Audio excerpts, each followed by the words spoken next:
అందరికీ నమస్కారం. My dear fans, నా army, I love you, I love you, I love you, అంతే. I love you, I love you, I love you, I love you.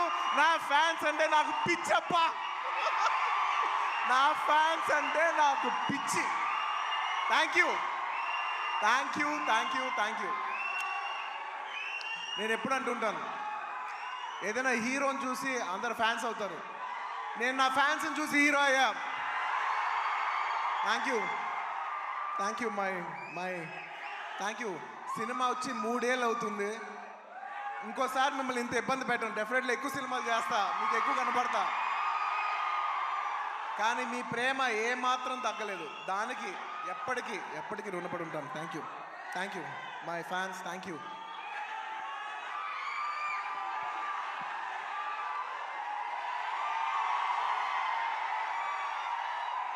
Thank you.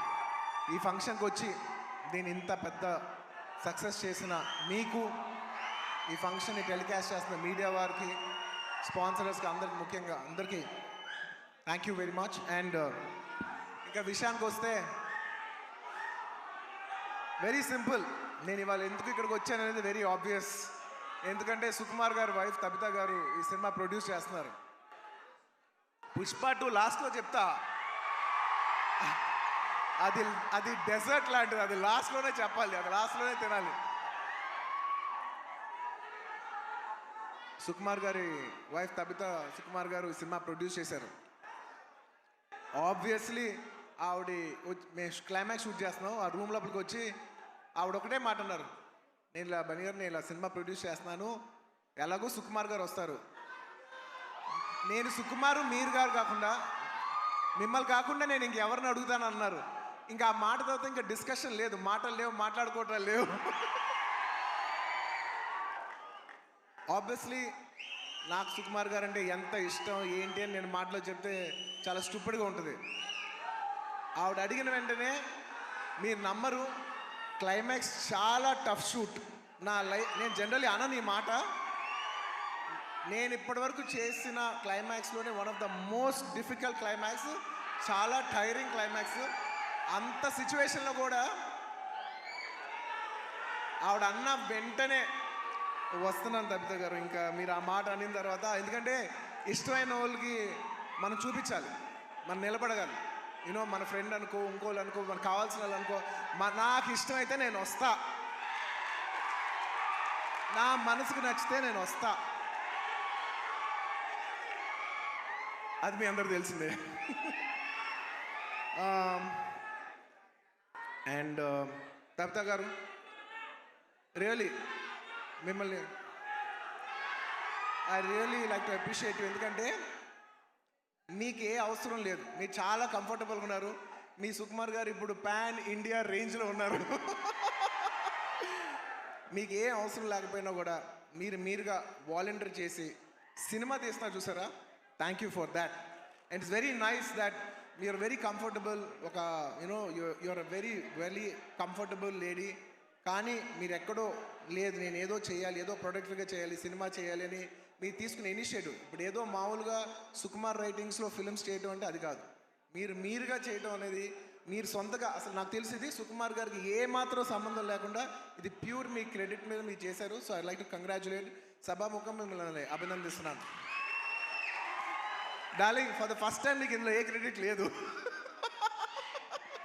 అంటే ఒకట్లే, Tabitha సుకుమార్లో Sukumar ఉన్న credit నువ్వు తీసుకోవచ్చు.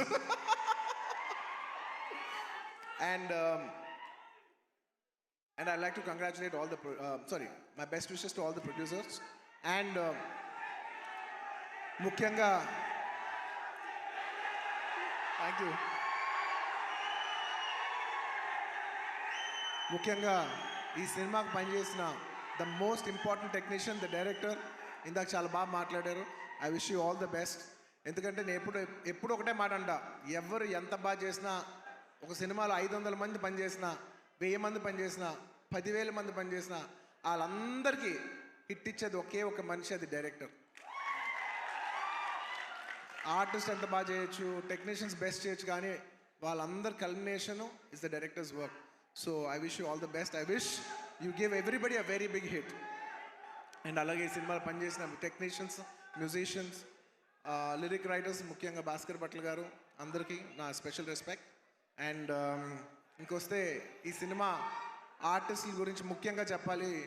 రావు రమేష్ అంటే election టైంలో వాని ప్రాణాన్ని పెట్టి కూడా మనకు అందరికి సపోర్ట్, మన అందరి తరఫున స్టాండ్ తీసుకుని ఆర్పి గారికి వస్తారు గట్టే సపోర్ట్ కొట్టాలి.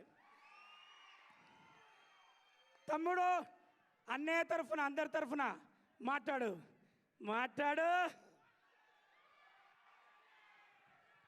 నాకు ఇందాక ఏమైంది? ఇందాక మంచి మాట చెప్తేనా అలా ఒక నిమిషం.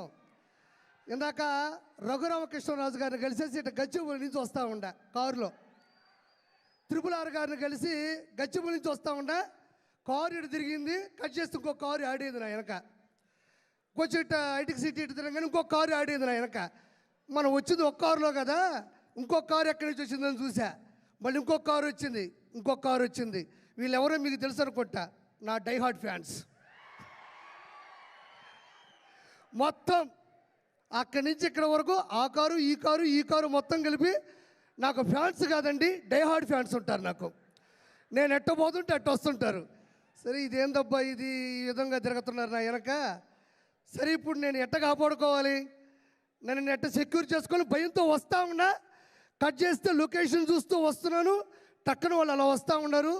కట్ చేస్తే చిరంజీవి గారు కటౌట్ కనబడింది అంతే. నిజంగా నాకు ఎంత ధైర్యం వచ్చిందంటే, వాళ్ళు ఎంతమంది వచ్చినా సరే ఒక్కసారిగా మెగా అభిమానులు తాలూకు ఆ బొమ్మ కనబడిందంటే ఒక్కోడికి దెమ్మ తిరుగుతుంది. ఒక్క కారు కూడా నాకు కనబడలే, ఎటమైనా ఇప్పటికీ కనబడట్లేదు. నేను చివరిగా చెప్పేది ఏంటంటే ఒక మాట, చిరంజీవి గారు ఇండస్ట్రీలో ఉన్న ఒక పులస అంటే ఆస్ట్రేలియా, న్యూజిలాండు, టాంజానియా దేశాల నుంచి ఖండాలు దాటి హిందూ మహాసముద్రం నుంచి బంగాళాఖాతంలోకి వచ్చి చివరిగా గోదావరి నీళ్ళకి ఎదురీది, గోదావరి నీళ్ళ యొక్క నదీ ప్రవాహానికి ఎదురీది. ప్రపంచంలో ఏ చేప నదీ ప్రవాహానికి ఎదురీదలేదు, దానివల్ల కాదు. ఒక్క పులస మాత్రమే ఎదురీది సంతాన ఉత్పత్తి కోసం గుడ్లు పెడుతుంది.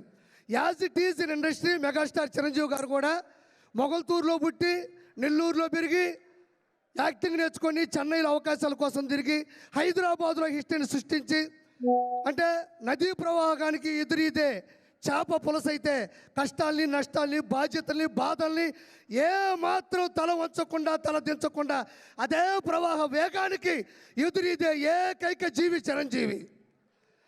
అంటే అన్ని చేపలు వేరు, పులస చేప వేరు. దానికోసం తెగ కొట్టుకుంటే అది రాజమండ్రి వాళ్ళకి ఎక్కువ తెలుసు. సో అలాంటి గొప్ప వ్యక్తి మా నెల్లూరులో చాలా రోజులు చదువుకున్నారు. పవన్ కళ్యాణ్ గారు సెంట్ జోసెఫ్ స్కూల్లో చదువుకున్నారు. వాళ్ళ సిస్టర్స్ మా దగ్గర చదువుకున్నారు. విఆర్ లా కాలేజీలో కూడా చదువుకున్నారు.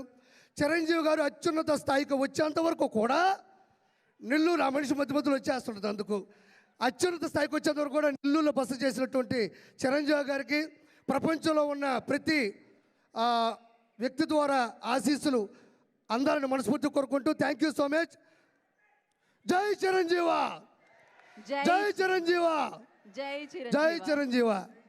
నువ్వు వచ్చి అభిమానంలో కూడా చేపను మర్చిపోలేవాడు. అంతేనా?